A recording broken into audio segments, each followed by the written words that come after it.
Hello and welcome back to the Exist Better YouTube channel. I am not at home right now. I'm in a WeWork booth.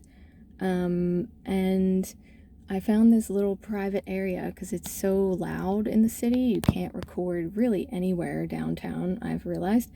So, maybe my sound will probably be better than ever today because my sound at home probably sucks. So, men's anima, right? We talked about women's animus, the often repressed, unconscious masculine in women. Today we're talking about the anima, the repressed, often unconscious force within men. So, I want to start off with just acknowledging with women's animus, there's almost this pressure to develop that, or else, like you better become this way. And so that could go all sorts of ways, right? But in the men's case, it's a very different story because there is no pressure, really, when we zoom out and look at like the general tendencies in the culture. There's really no pressure for men to develop their feminine side. In fact, I would argue it's heavily discouraged, heavily shamed. And so we end up with this unfortunate catch-22 where it's like, okay, what men have to do and what they're supposed to do to be healthy, balanced people is to develop their unconscious feminine, right? But it's like, oh yeah, and the culture will ridicule you, you'll be seen as lesser than, and everyone will mock you and think that you're weird. And so there's this massive pressure to not develop any feminine looming over men at all times, right? We're still working our way out of the whole culture where if two male friends say that they love each other, they must be gay, right? This like terror of being gay, we're still working our way out of that. We're not out of that. I like to frame the anima from a woman's perspective. It's just the only way I know how. And we often see, I feel like there's this thing in marriages where like, it's like a running joke, like women get together and they poke fun of their husbands and they kind of refer to them, hopefully not in too harsh of a way, but they often refer to them as like these simple creatures, these clueless, ignorant, like these simpletons, right? The reason women think of their husbands often in this way as these like simple, like unaware, kind of goofy people just trotting around Earth, like eating snacks and like not thinking a whole lot about things sometimes.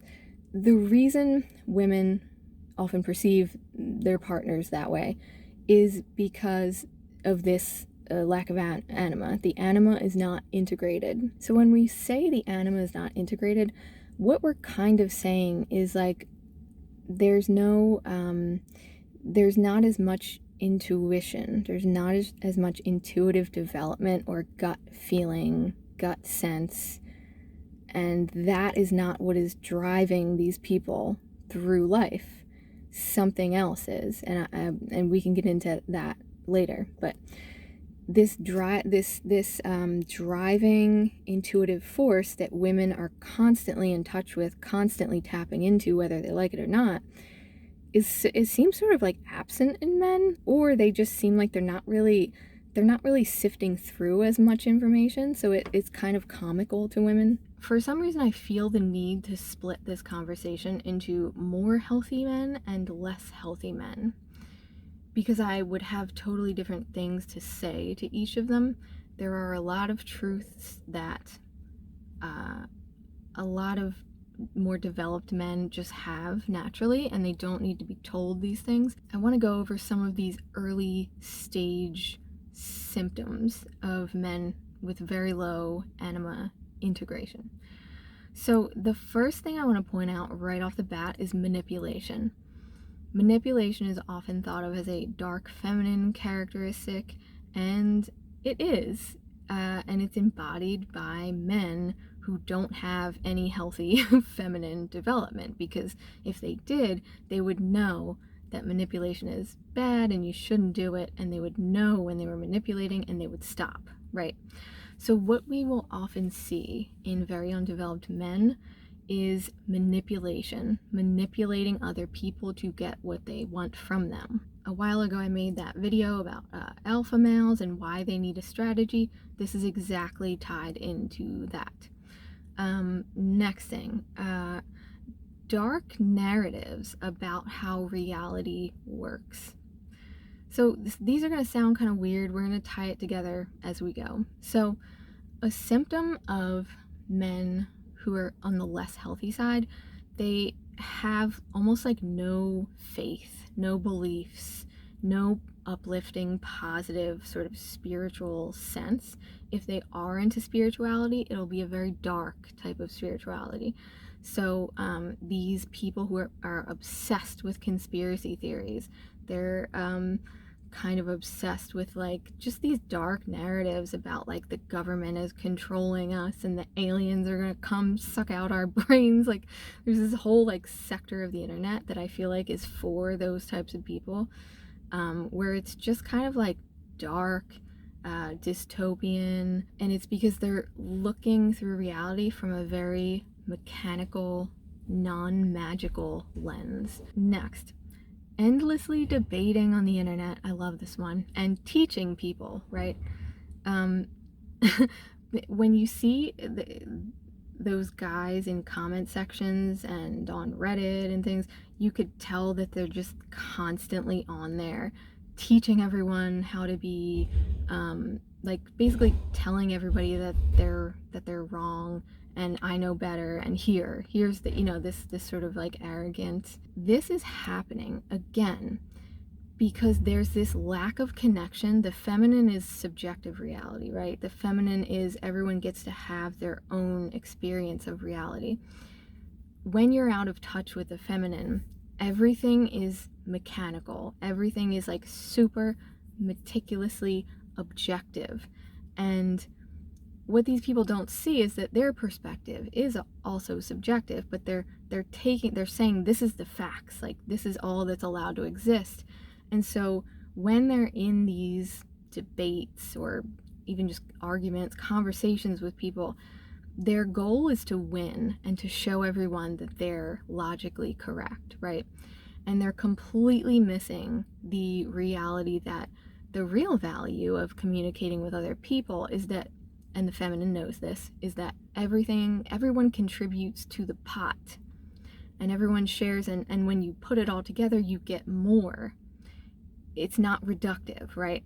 So people who are out of touch with their feminine nature are not going to see this, and everything's going to be a battle to be right. So again, some of the stereotypes that Jungian teachers talk about with the repressed anima are being whiny, being pushover, complaining all the time, being passive. We often see these guys pairing up with animus possessed women. So the women are doing all this dominating and controlling, and the men are very passive and kind of like, they just kind of slump over, and both of them are miserable, right? Because it's this flipped polarity. Nobody's doing what they should be doing to feel their best. So now that we got all that kind of negative crap out of the way, what about men who are more developed, more aware, more integrated? What might they be struggling with as in terms of anima integration? So here we can have this apathy, this kind of lack of why, right? Because we've talked about the feminine is why. Feeling kind of lost, like you don't have a direction, feeling like you don't have any inner guidance, you don't know what you should be doing, you feel like emotionally blocked. I'm going to talk about something that I'm going to call the missing inner mother, right?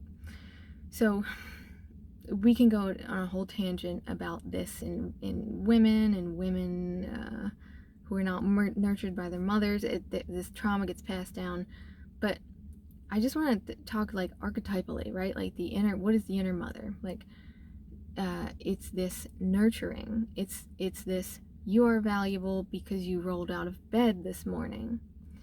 It's this innate ability to care for. And a lot of men, I've noticed, it could be considered an anima issue where there's just no sense of that. There is no inner mother. It's like the inner feminine is missing. She's gone. Everything kind of loses its meaning. Everything becomes kind of dismal and like dystopian at worst, right? But on a day-to-day basis, it can be sort of very, you'll notice these men don't, there's no practical ability to care for oneself. So I think of like in winter, like I'm always trying to get my partner to wear gloves when we go out and it's snowing. Will not do it, right? And it's like, cool, whatever, to each his own. Nobody has to do something just because I said to. But it's almost like you see in men this like, what is the point, or it's just not on their radar at all. You know, if I go out into the snow without gloves, no matter how tough I am or whatever, I still have fingers and I'm eventually going to be in pain because I didn't take that 10 seconds to just think of myself and think of what would make me more comfortable and what would make me feel better in the future. So the question you need to answer is, what might it be like to suspend logic and glean insight from somewhere else? If I'm not getting my answers and my guidance from experts outside of me, from weighing pros and cons and logically figuring everything out with all of this mental effort, where would my insight be coming from if not from there? Now, I could make volumes of videos about the damage done to women from their conditioning and the mistreatment, but just in the context of men, something that is interesting to note, despite all that, despite all this,